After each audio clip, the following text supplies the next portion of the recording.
Bonjour à toutes et à tous et bienvenue dans l'Euroshow, votre rendez-vous tous les vendredis à 18 h sur But Football Club. On décortique, analyse et on décrypte tout ce qui se passe dans les 4 grands championnats européens. C'est parti. Qui dit trêve internationale dit pas de match de championnat et donc c'est le moment propice pour faire le bilan des 4 grands championnats et on commence avec la Première Ligue. Arsenal a réalisé un départ canon, un homme a largement contribué à ce gros début de saison. Et non, on ne va pas s'étaler sur le début de saison de Gabriel Jesus. Aujourd'hui, on va parler de l'ancien Stéphanois William Saliba. Saliba est dans le top 10 des joueurs ayant récupéré le plus de ballons en Première Ligue avec 60 récupérations. Nul doute qu'il sera un des hommes forts de Mikel Arteta cette saison et qu'il faudra compter sur Saliba afin d'écrire une belle histoire du club. Déjà l'heure du bilan pour Cristiano Ronaldo et ses statistiques faméliques en Première Ligue. Son bilan en chiffres, une titularisation, 5 entrées en jeu, 207 minutes jouées, 0 but et 0 passe décisive.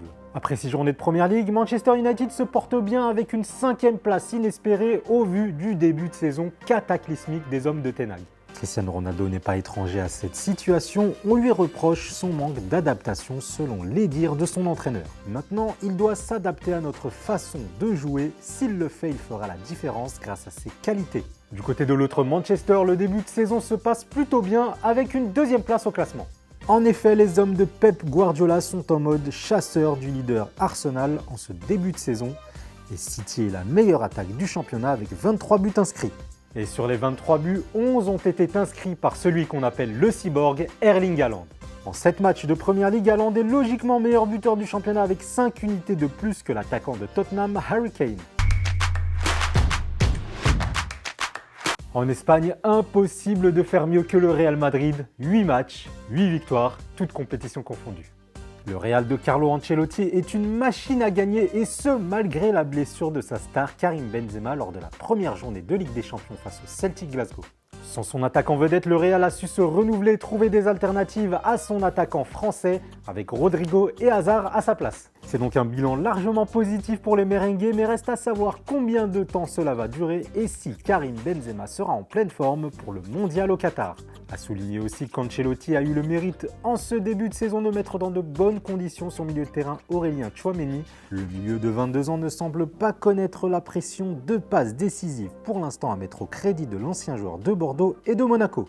Pour les 2 autres Français du Real, Camavinga et Mendy, le début de saison est moins éclatant que celui de Tchouaméni, mais ce ne sont pas des déceptions pour autant, bien au contraire.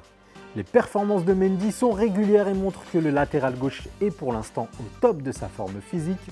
Pour Camavinga, c'est une autre paire de manches, il subit la concurrence rude à son poste, mais arrive quand même à se montrer à son avantage lors de ses entrées. Continue à parler des Français avec ceux du Barça qui sont en pleine forme aussi, Jules Koundé et Ousmane Dembélé enchaînent les bons matchs.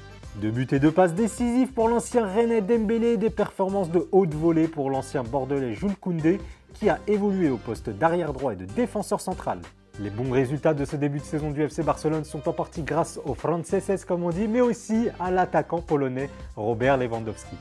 8 buts en 6 rencontres pour l'ancien Bavarois, il est logiquement meilleur buteur de Liga. C'est donc un bon début de saison pour le FC Barcelone avec une 2e place à seulement 2 longueurs du Real Madrid. Par contre, du côté de l'Atlético, ça se gâte très nettement avec une 7e place pour Antoine Griezmann et Thomas Lemar.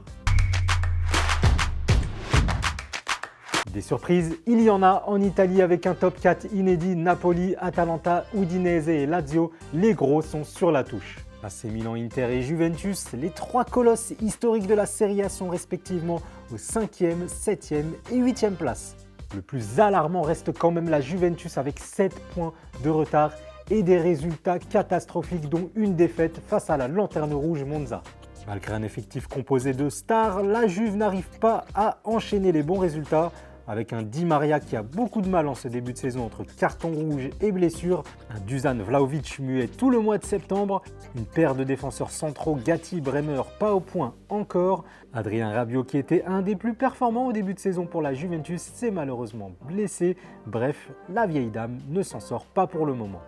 L'AC Milan connaît des résultats en dents de scie en ce début de saison, mais la colonie de joueurs français se porte plutôt bien.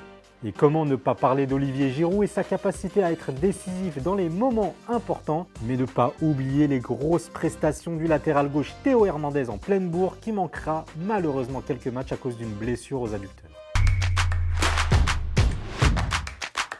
Et on parlait des Français du Milan qui s'en sortent plutôt bien, mais ce n'est pas le cas pour tout le monde en Europe. À l'exception de Benjamin Pavard qui est un des meilleurs à son poste en Bundesliga pour ce début de saison, les autres Français sont à la peine à l'image du Bayern en championnat. Les Bavarois sont actuellement à la 5e place au classement, à 5 longueurs derrière l'Union Berlin, emmené par son attaquant Geraldo Becker, actuel meilleur buteur de Bundesliga.